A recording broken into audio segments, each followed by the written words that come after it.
Support for WYES is made possible by Mary Lou Kristovich in memory of her husband, William Kristovich.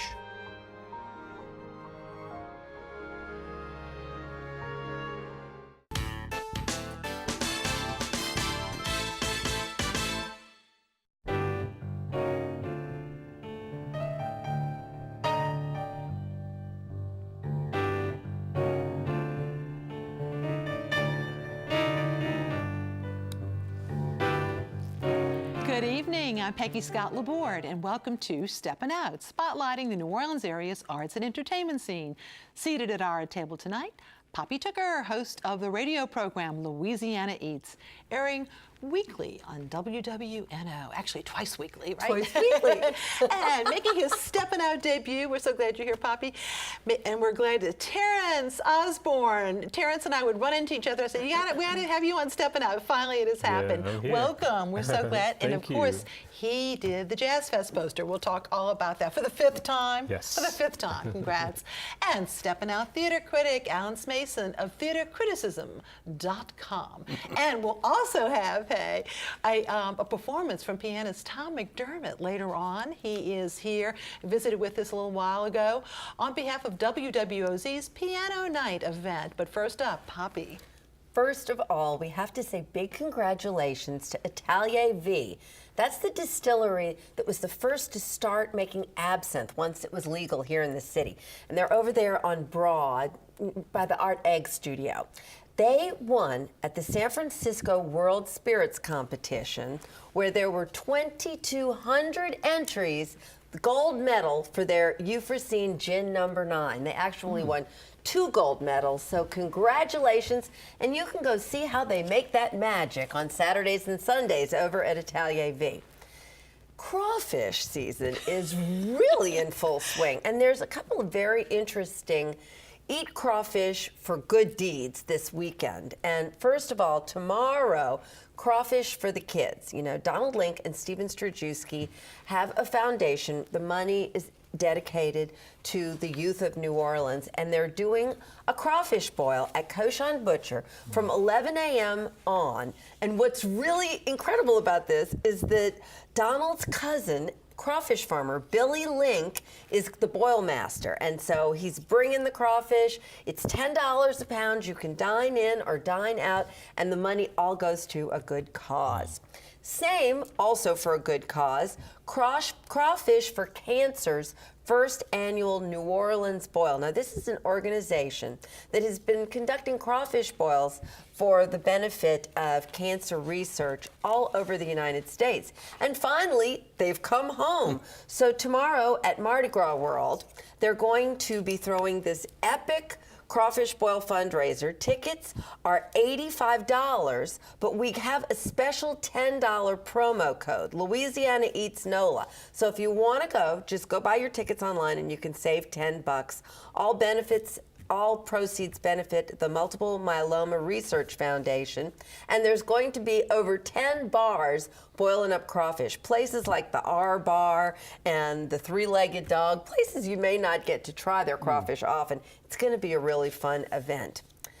Speaking of fun, you know, Jazz Fest is upon us, and I have been thinking about how hard it is for us locals to eat out during Jazz Fest. Most of us just give up the idea. So this week and next week, I'm doing some thinking about what to do, and my number one big thought is Bar Francis on Ferret Street, because, for many reasons, but they have a new chef who I just love his work, Marcus Woodham. Now, Marcus was the chef at Tujague's quite some time ago, and he was with Three Muses for a while. Well, he's at Bar Francis now, and Marcus's food is so fresh and local and seasonal.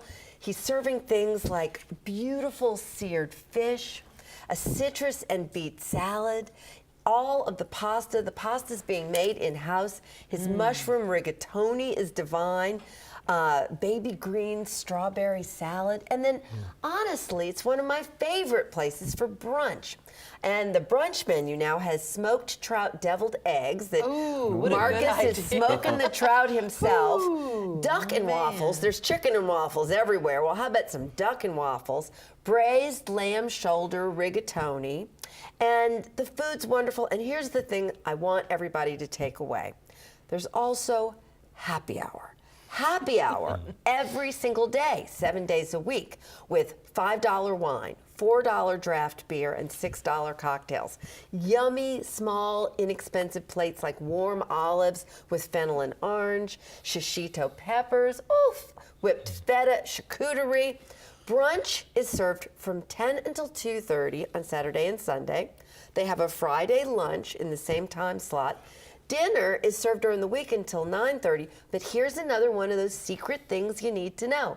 You can get dinner until 10:30 on Friday and Saturday nights at Bar Francis, and Sunday you can eat until 8:30. So you know how late dining, Jazz Fest, you're not even leaving the fairgrounds till 7 o'clock. It's a good guess. The out-of-towners, they're not going to know about our secret spot. You can park in that parking lot you right can there, park too, which right is good. there. You can sit outside. They've got the outdoor tables.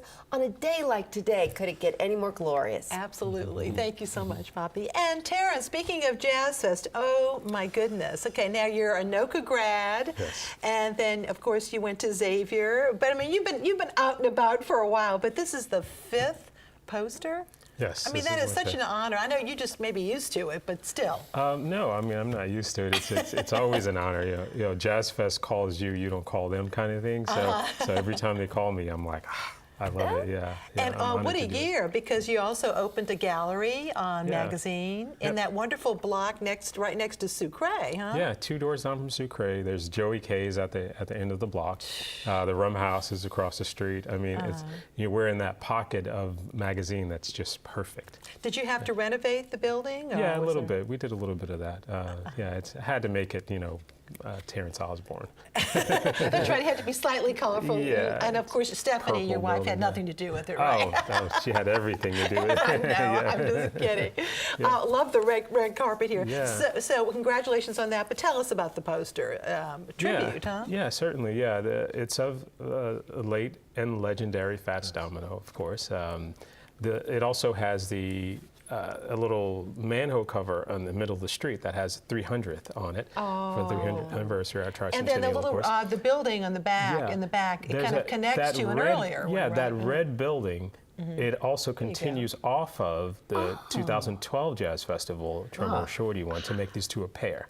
So if you get one, you got to get the other. So how far in advance do they say, come a-calling, the Jazz Fest? Sometimes a few months. Usually right around the fall, they'll call. Yeah. And you hope. You hope. Yeah, well, if your poster does well, they call you again. That adds to it. Now, I know probably one of your favorite topics just has to be houses, though, too. Yes, Isn't that something? It seems like you've really done a lot of that in your career. Oh, yeah. Well, I grew up looking at these houses and playing under them. You ever played archaeologist and dug up bottles underneath the house? Well, that helped me to learn the structure of the house, and so I grew up appreciating the houses. So naturally, New Orleans houses, they're an extension of us. Where we color them up, we decorate them, and so it was natural for me. I paint what I know. And of course, yes, and especially after Katrina, you really went headlong into it, didn't you? Well, then I couldn't paint a house or neighborhood without putting water underneath. So that happened for a little while, and then I made it a little more jovial, or I started putting houses on boats and on top of people's heads, and it's fun. Of course, to try to describe your work, I mean, vibrancy is certainly just one word. Any inspirations or? Well, mostly I just pull from the city. I pull from the people. If I were raised on a farm, I'd be painting barnyards and chickens and cows, but this is what I know. That I love the culture in the city, and to know that I am a culture producer in a city like this with this much of culture in it, I mean, I have the best job in the world. Well, you do. And the other thing is that in New Orleans, we're not afraid to paint our houses vibrant colors anyway. So that's true. You are kind of growing up in that, aren't you? Yeah, and it's catching on too, because you're seeing more and more houses where people just go, you know what, I'm going to paint this electric green with, you know, candy apple red shutters, you know, and they go for it, and it works. I love that, you know, because it takes a certain amount of courage to use a color, you know, and so I think we're naturally courageous here. You know, so my house has 6 colors, yes. Yeah, there you go. Thanks to Louis Aubert, who is someone who is so incredible, because he gives you the courage to, when you're going to paint a house, as you can imagine, you know, he's the one who's been at it for a long time. Yeah. And so have you. We're so excited for you. Congratulations again on this. But I mean, it's a real honor. The jazz, and those posters are all over the world. The Jazz Fest poster is well, first of all, Jazz Festival is the highest grossing festival in the world. The posters are the most collected festival poster in the world. The poster's also the highest grossing festival poster in the world. So, I mean, it's like all those reasons. Yeah, I love it, yeah. Well, we're glad you're with us. Yes. And New Orleans Magazine's quiz queen, Julia Street, has a question for us. Last time, Evelyn Grushak gave us the name of a north-central Louisiana town that was established in 1714 and the body of water it is located on. The answers are Natchitoches, of course, and Cane River. Now, tonight's question. These two rivers, we're still into geography, these two rivers flow into both Texas and Louisiana. What are they? Email your answers to steppinout@wyes.org. Our prize is a year's subscription to Louisiana Life magazine, a dish towel with the message "Love is beignets" from our friends at wearablevegetables.com, and a pair of free admission passes to either the Audubon Zoo, Aquarium of the Americas, or the Butterfly Garden and Insectarium. You can go to wyes.org for our online calendar to see our lineup of events, including the Pinchapalooza Crawfish Fest at Deanie's in Bucktown this Sunday. Also, the 19th century tall ships now through Wednesday at Wildenberg Park, and admission is free. What a deal. And the Jane Austen Festival next Saturday a week. You could also link to our WYES YouTube channel to see our program. And I'm so excited. New Orleans pianist Tom Mcdermott is one of the many stars that will be performing in WWOZ's Piano Night on April 30th. He came by our studio earlier today to talk about it and gave us a sample of what to expect that evening. WWOZ's Piano Night is a real jazz fest time tradition. Tom Mcdermott, one of many fine pianists and traditional music pianists, playing on April 30th for us. Tell us about what is it like to sit there and just play for all these people at the House of Blues? Well, it's fun, and you know, there's obviously piano lovers out there. How do they determine the order, Tom? Well, you know, in my case, I had a later gig, so I asked for an early slot. But you know, it's often like that. But I wanted to mention that the last two piano nights have been quite a different thing. It started out at Tipitina's as a piano night. Yeah, 30 years ago.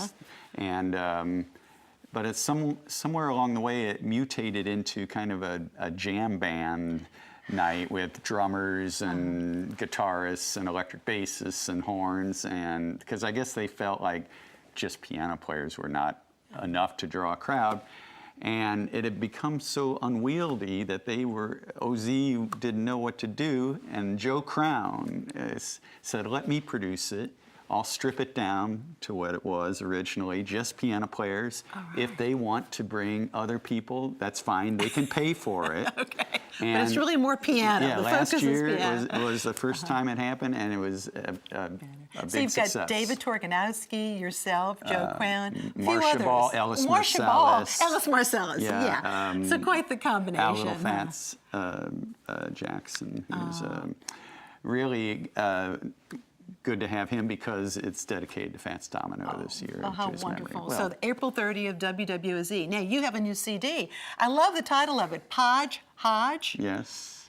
And I was delighted. What does that mean? Well, You know, it's a hodgepodge, but I wanted to, you know, Do something be a little clever, different, and right? I Googled it, and nobody had used it, so I said, okay.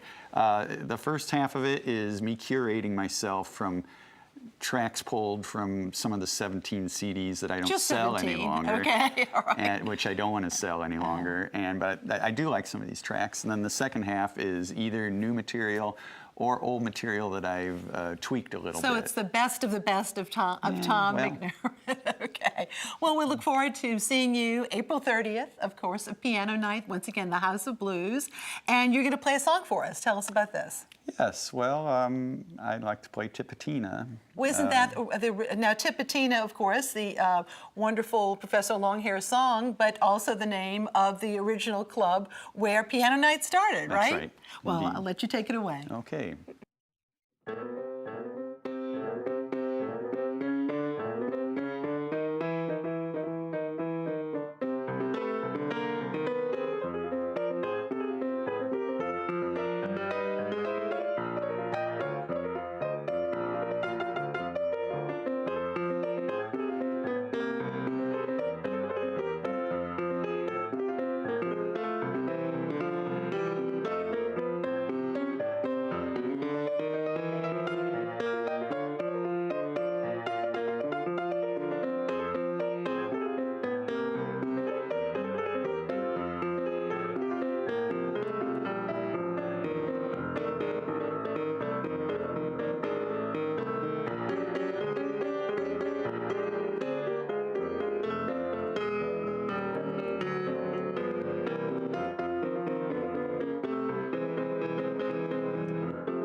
Reminder that you can catch Tom performing at WWOZ's Piano Night. That's Monday, April 30th at the House of Blues on Decatur Street. Visit House of Blues' website to purchase tickets, and for info on Tom's schedule, McDermottmusic.com, and also Facebook. Now it's time for our Artist Spotlight. Tonight we're showcasing artwork from New Orleans native Alan Flatman. This is Golden Morning Light on the River. With a career spanning over 40 years, Flatman is skilled in oil and watercolor and painting, as well as pastel work. There'll be a reception and exhibit featuring Flatman's work at the Windsor Fine Art Gallery on Royal Street this Saturday. The exhibit of Flatman's work will be up for the next few weeks. Now, Alan. Well, we have a continuing saga of Richard Meyer and his attempt to be involved as a theater owner in New Orleans. You may recall Richard was the owner of the Shadowbox Theater some years ago. That was on the corner of St. Roch and Claude. He had, across from the Healing Center, he had some really amazing shows that were there. And as you may recall, the theater had to undergo a name change some years later because another theater in Ohio had claimed the right to say Shadowbox as their name. And so Richard opted to change the name rather than fight it in court. And he used the name Old Marquet Marquee because it was the old site of the Marquee drug, so he called it the Old Marquee Theater, and things were going swimmingly until he lost his lease.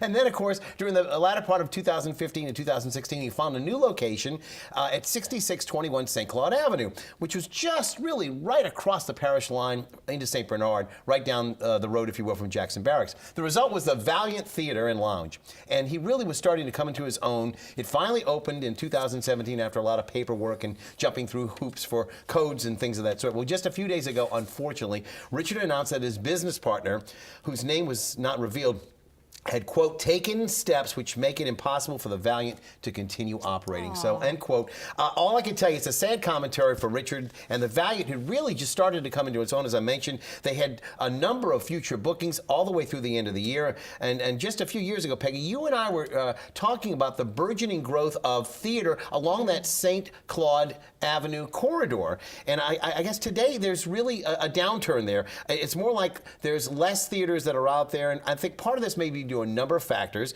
I'd like to consider two of them before we move on. First of all, the amount of affordable, long-term housing rentals in the area seems to have gone down due to some of the apps like Airbnb. And that means that there's less local support in the area for sustaining theaters. Secondly, I'd also like to point to the loss of the Fringe Festival, the New Orleans Fringe Festival, as another factor. You know, the Fringe Fest built up a number of alternative sites there for theater. Sadly, it morphed into faux real, which you may remember, and that's no longer viable. And other endeavors have risen up to kind of take its place. But that vision to have theater all over that corridor has sort of dimmed. And unfortunately, you know, we'll let you know what's going on with Richard in the meantime. As soon as he lets me know, I'll pass that on. Meanwhile, over at the Sanger Theater, we're up for the last few performances of Rent. This is the 20th anniversary tour, and it took almost 2 years for it to get to New Orleans because it started in 2016. It is a non-equity show, and again, no matter how you dress that up, I have to tell you that most of the actors involved are very green, very young, but this is, after all, an ensemble show, so maybe it won't matter to most of you. When it opened, this show was like Hair in the 60s to that generation, and Les Miserables was to the 80s generation. I can tell you, I saw it on Broadway, and I saw Adam Pascal, Anthony Rapp, Idina Menzel, Taye Diggs, and Jesse L. Martin, just to name a few of them. That was 21 years ago. They were not big stars then, but they all had big voices. And I guess what I would say is that this particular show doesn't have the really big voices like you'd expect, but these are all people who are working their way into the system. They were very, very good in many ways. They were exuberant. They sang the words, but the message, which, you know, was really pertinent back 22 years ago about living in America at the end of the millennium is somewhat hollow these days. You know, the AIDS crisis has diminished, and many of those fighting for the freedom to love for whomever they want, you know, find much more freedom today. Even the idea of a phone answering machine, which is central to the play, you know, is passé. You know, we have the preponderance of cell phones. No matter what I say about Rent, though, the story, though, rings true still. Living in New York, finding a family amongst each other within their La Vie au Bohème, it still resonates within me. Again, at the end, I don't think there's many eyes that are dry. Jonathan Larson's music and words are really beautiful. They still, you know, ring true, words that are in Seasons of Love and Goodbye Love and Take Me or Leave Me, some of the songs in there. Most of those who, you know, go won't know what they're missing, but I do encourage everybody to see if they can get a copy of the original cast and or check out the film, which was including most of the original cast members, and see what you kind of compare the two. I still wish the Sanger would resist from booking non-equity shows, because that really shows a commitment on their part to bring the very best in New Orleans, but it is what it is. Again, Rent runs through Sunday at the Sanger Theater. Meanwhile, only a few seats are left for the Sunday Blue Angel Roy Orbison tribute show that is going to be by Terry Harris. And this is the continuation of what they've been doing. Earlier in the month, they had a show that they featured Patsy Cline. Patsy Cline, and then of course they also had. Besides Roy Orbison, they had the Crickets, Buddy Holly. Buddy Holly. It's in my mind. Buddy Holly. You know. So anyway, but Blue Angel, Roy Orbison tribute, that's going to be this coming Sunday. And speaking of BB's Stage Door Canteen, don't forget, it was announced about a week ago that they have replaced the show that they had coming up with Nonsense. I'm delighted to announce that the return of Meredith Long will be in there as Sister Mary Regina. April Louise will be Sister Mary Hubert. Stephanie Boyd will be Sister Robert Ann. Skylar Kylan Roussel, who of course is in the Victory Bells, will be Sister Mary Leo. And Christian Tarzetti, who I talked about last week, she'll be Sister Mary Amnesia. It opens Mother's Day weekend. That's a really great opportunity. And last but not least, fresh off the success of Derek Small's last weekend with the LPO, this Saturday they're going to have the performance of the music of Prince. The Louisiana Philharmonic Orchestra will be presenting its annual Swing in the Oaks. That'll be at City Park on the Gold Ring Woldenberg Great Lawn. Bring a blanket or a chair and have a good time. All right. Thank you so much, Alan. Now time for our picks. Puppy. Crawfish, more crawfish. Monday night, crawfish and spirits dinner. 5 courses, $75 at Cafe B. It'll be delicious. No peel your own. Okay, right. Terrence, Yes. pick of the week. Anything else coming up? Something of mine. Do you have a booth at the Jazz Festival? We didn't talk about that. You have a booth? Yes, I have a booth at Jazz Festival both weekends. All right, actually, sounds good. Alan. So apparently a lot of the theater companies are hosting dinners. I know the Tennessee Williams Theater Company is hosting its Blue Roses Supper as a fundraiser. But I also wanted to give a shout out to the NOLA Project for their upcoming Spotlight Supper. That's going to be on Thursday, April the 26th. Okay, great. Before we go to my picks, I wanted to show you a sculpture of a giant saxophone that was recently given to New Orleans as a gift from Belgium in honor of the city's tricentennial celebration. It's located at the Music Legends Park in the 300 block of Bourbon Street. By the way, the saxophone was invented in Belgium. This year's Tails But No Black Tie fundraiser is Saturday night at Equest Farm on Fillmore Avenue.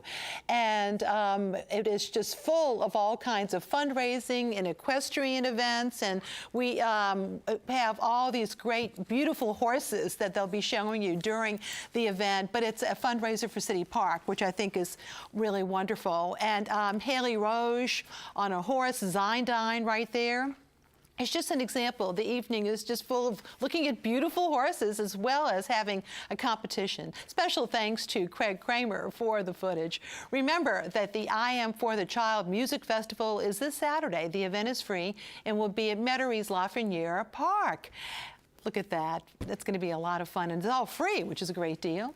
And don't miss the New Orleans Tricentennial Dog Parade this Sunday at NOLA City Park in City Park. The parade will start at 11 a.m. and also another fundraiser, the New Heights Therapeutic Riding Center's 15th anniversary garden party will be this Sunday. The party is from 1 to 5. It is in the Summer Grove Polo Farm in Folsom. Visit New Heights website for ticket info. A reminder that Errol Laborde and I will be giving a talk on at the St. Tammany Library Foundation's 2nd annual Distinguished Speaker event at the Chifuncta Country Club. We are very honored, and then the focus, of course, is on the history of New Orleans. Go to the Foundation's website to purchase your tickets. And looking ahead, you can catch Spencer Boren performing an acoustic set next Thursday night at St. Alphonsus Church on Constant Street. You can pay at the door, and it includes beverages. Hoo-hoo. I understand he'll be doing some Hank Williams. Thank you so much, Terrence, for being here. And thank you all, and thank you very much for watching. Good night.